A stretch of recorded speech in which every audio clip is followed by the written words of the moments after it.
আসসালামু আলাইকুম দর্শক বন্ধুরা, সবাই কেমন আছেন? আশা করছি যে যেখান থেকে দেখছেন অনেক অনেক ভালো আছেন। দর্শক বন্ধুরা, আজকে বাংলাদেশের মার্কেটে ভিভো V27 সিরিজ লঞ্চ হয়েছে। ভিভো V27e এবং ভিভো V27। ভিভো V27 এর 12GB র্যাম ভেরিয়েন্টের প্রাইস রাখা হয়েছে 54,999 টাকা বা 55,000 টাকা। অন্যদিকে ভিভো V27e 8GB র্যাম ভেরিয়েন্টের প্রাইস রাখা হয়েছে 32,999 টাকা বা 33,000 টাকা। আর আজকের ভিডিওতে আমরা কথা বলবো ভিভো V27 এই ফোনটি নিয়ে। ফোনটি যেহেতু 55,000 টাকায় লঞ্চ হয়েছে, সো সব কিছু মিলিয়ে এরকম বাজেট সেগমেন্টে এই ফোনটি আসলে কেমন হবে? ফোনটি কি ভ্যালু ফর মানি হবে, না এরকম প্রাইস পয়েন্টে এর থেকেও কোনো বেটার অপশান থাকছে? এই সবগুলো বিষয় নিয়ে আলোচনা করব আজকের এই ভিডিওতে। সো পুরো ভিডিওটি মনোযোগ সহকারে অবশ্যই দেখবেন, আর ভিডিওটি ভালো লাগলে ভিডিওতে একটি লাইক দিবেন।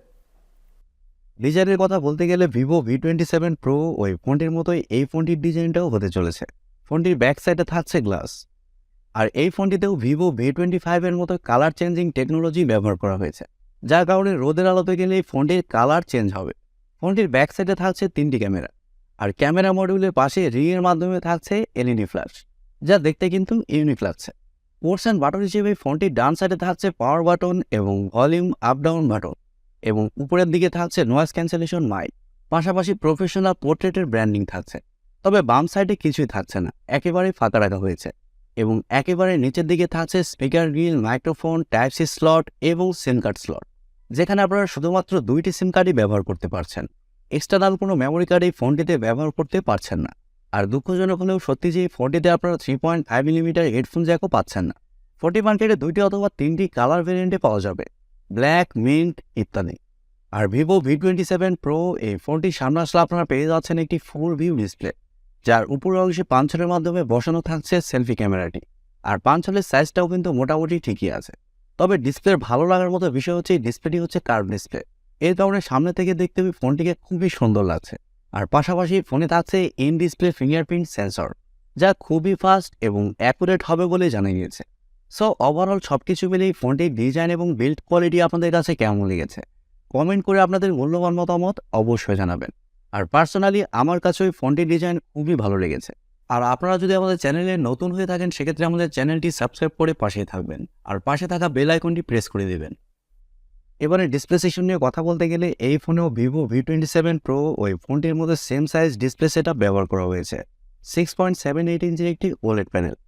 আর এই ডিসপ্লেটি হচ্ছে ফুল এইচডি প্লাসের একটি ডিসপ্লে, যার রেজুলেশন হিসেবে থাকছে 1080x2400 পিক্সেল, এবং আরও থাকছে 388 ppi ডেনসিটি। পাশাপাশি ডিসপ্লেতে ব্যবহার করা হয়েছে 120 হার্টজের রিফ্রেশে, যার কারণে ডিসপ্লে টাচ রেসপন্স কিন্তু খুবই ভালো হবে। ওলেড কার্ভ ডিসপ্লে, সাথে আবার 120 হার্টজের রিফ্রেশে ডিসপ্লেটা পুরোই মাখন হবে। পাশাপাশি ডিসপ্লেতে আরও থাকছে HDR10+ সাপোর্ট। আর ডিসপ্লের আরেকটি ভালো ব্যাপার হচ্ছে ডিসপ্লেতে ব্যবহার করা হয়েছে 1300 নিটস পিক ব্রাইটনেস, যার কারণে আউটডোরে যখন এই ফোনটি আপনারা ব্যবহার করবেন, যার কারণে ডিসপ্লেতে ব্রাইটনেসের ঘাটতি ফিল করবেন না। ডিসপ্লেটা যথেষ্ট ব্রাইট হবে। পাশাপাশি ইনডোর কন্ডিশনের ডিসপ্লেটা খুবই ব্রাইট হবে। ব্রাইটনেস নিয়ে ডিসপ্লেতে কোনো ধরনের প্রবলেম ফেস করবেন না।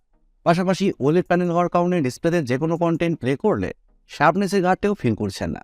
ডিসপ্লের কালার কোয়ালিটি খুবই ভালো হবে। ভিভো সবসময় তাদের ভি সিরিজের ফোনগুলোতে ডিসপ্লে কোয়ালিটি ভালো প্রোভাইড করার চেষ্টা করে, এই বিষয়টি মানতে হবে। পারফরমেন্স নিয়ে কথা বলতে গেলে এইখানে কিছুটা পরিবর্তন থাকছে। এই ফোনে থাকছে Android 13, যার ব্যাক এন্ডে থাকছে FuntasOS 13। তবে এই ফোনের চিপসেট হিসেবে থাকছে Mediatek Dimensity 7200, আর প্রো ভেরিয়েন্টে থাকছে Dimensity 8200। এইখানে শুধু পার্থক্য। আর FuntasOS এর অপটিমাইজেশন কিন্তু মোটামুটি ভালোই।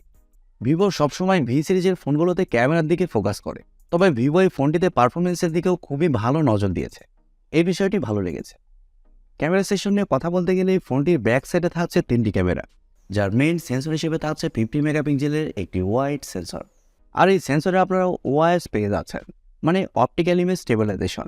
এবং সেকেন্ডে থাকছে 8 মেগাপিক্সেলের একটি আলট্রা ওয়াইড সেন্সর, যা f2.2 অ্যাপারচার।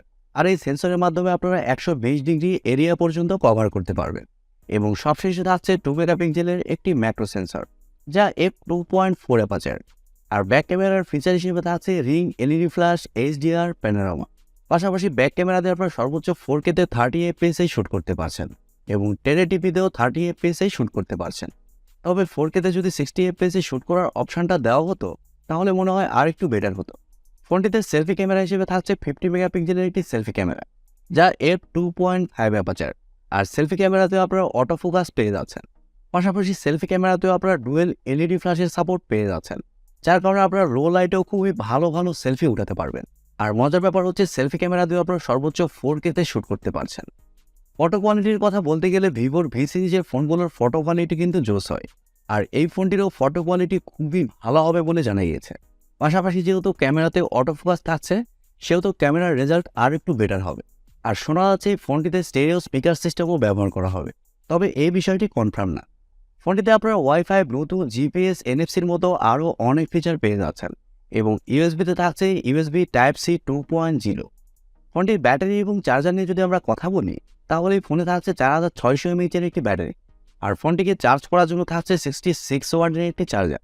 আর আগেই বলেছি, ফোনটিতে যেহেতু পাওয়ার এফিশিয়েন্ট একটি চিপসেট ব্যবহার করা হয়েছে, এর কারণে ফোনটিতে ব্যাটারি ব্যাকআপ খুবই ভালো পাবেন। 4600 mAh ব্যাটারি থাকা সত্ত্বেও এই ফোনটিতে 1.5 দিনের উপরে ব্যাটারি ব্যাকআপ পাবে। তবে আপনি যদি নর্মাল ইউজার হন, তারপরে ফোনটি আপনাকে সারাদিনের ব্যাটারি ব্যাকআপ দিয়ে দিবে। ব্যাটারি ব্যাকআপের দিকেই ফোনটি কিন্তু দারুণ হবে। আর 66 ওয়াট চার্জার দিয়ে ফোনটিকে ফুল চার্জ করতে সময় লাগবে 40 মিনিটের মতো। এবারে কথা হচ্ছে 55,000 টাকা বাজেট সেগমেন্টে এই ফোনটি আসলে কেমন হবে।